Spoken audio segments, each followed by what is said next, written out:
Houston Rockets fans, it's been an interesting week for me to say the least. Legendary Houston Rockets point guard and TNT analyst Kenny Smith ripped me a new one on national TV. Yikes. I mean, all that was missing from Kenny's 1970s-era Christmas jacket was some bright lights and bells to match. Puns aside, all I was jokingly saying was just he could have projected a better image for the American people. Although in the same cut that night, storied rapper Chuck D of the infamous Public Enemy gave me a great shout-out. In honor of my new amigo Chuck D, this one is for you. In my 34 years I've spent on Earth, I've learned that people are either going to agree with you or disagree. There is just no in-between. But the moral of this story is, who cares what people think about you? Just be yourself.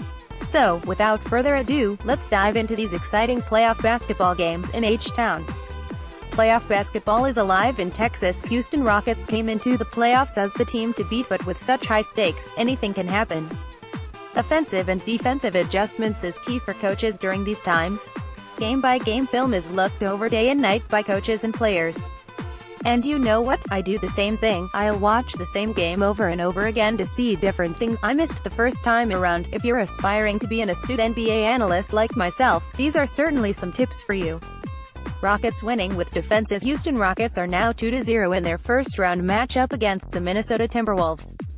The main aspect of the Rockets' success so far is their defense.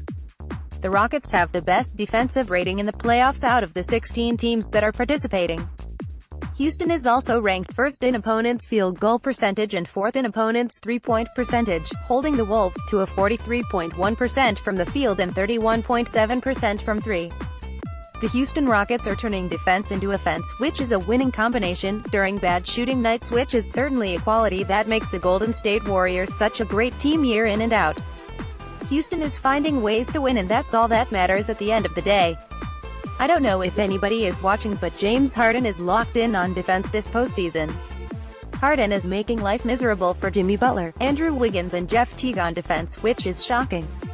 Example A, Example B, Example C, Example D. In my opinion, Harden is giving 150% on defense and is forcing a lot of turnovers from his physical play. Don't ever let anybody tell you Harden is a bad defender, because that's just not the case. Harden is required to do so much on offense. His defense effort usually takes a hit some nights from exhaustion. Harden is actually an elite post-up defender, especially on bigger guys. Harden is strong like a boulder that doesn't give up much space to the opponent when back down in the post. That is why guys don't necessarily test Harden on defense, like some suggest they should. Another reason for the Rockets' defensive success is Clint Capella. He is 12-0 in matching up with Karl-Anthony Towns. Capella has Towns on the verge of questioning life after basketball. Just listen to Towns' post-game interview after Game 2 here. The man sounds like he just lost his puppy. It's like Capella has broken down Towns' spirit. In addition, he's having a difficult time scoring on Capella in the post. There's a lot of chatter about how Towns has no heart, and that is the reasoning to his struggles on offense in the playoffs. Towns is shooting 27.8% from the field and 20.0% from three in the past two games. Many tend to ignore the notion that Capella is completely shutting Towns' offensive game down, and he's having a hard time with Capella's length and speed. Shall we go back to the film room, please? Clint Capella is taking the league by storm on the defensive side, and elite scoring centers are having a hard time scoring on Capella. pic.twitter.com/@2colmo. At SwayTown30, April 16, 2018. As you can see, that's Towns' patented move, a back-to-the-basket hook shot. Capella is one step ahead of Towns as he sends it to the front row. That's why Towns is so frustrated right now, because he can't get his shot up on Capella like he does on other opponents. Towns seems to be flat-footed and his slow movement is getting exposed by Capella. I think that Clint has elite lateral quickness abilities, length and athleticism. That combination is the root of all of Towns' issues on offense. Let's take a look at the head-to-head stats comparison between Towns and Capella in the playoffs.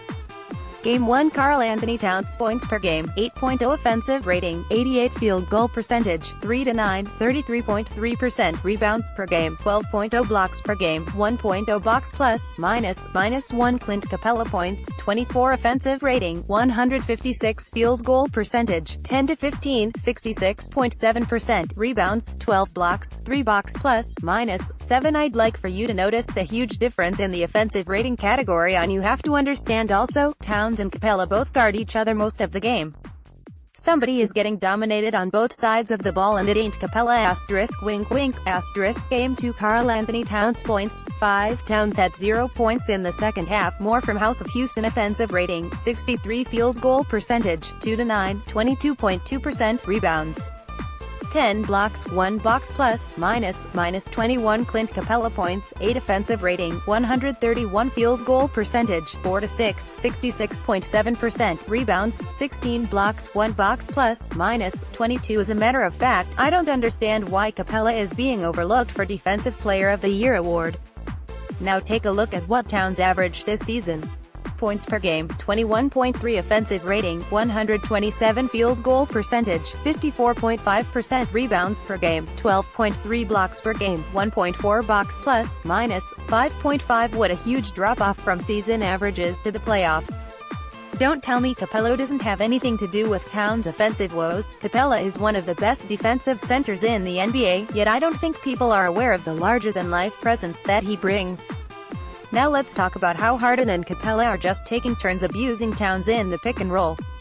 Towns has no idea how to guard it and his decision-making when Harden puts him on an island is very poor.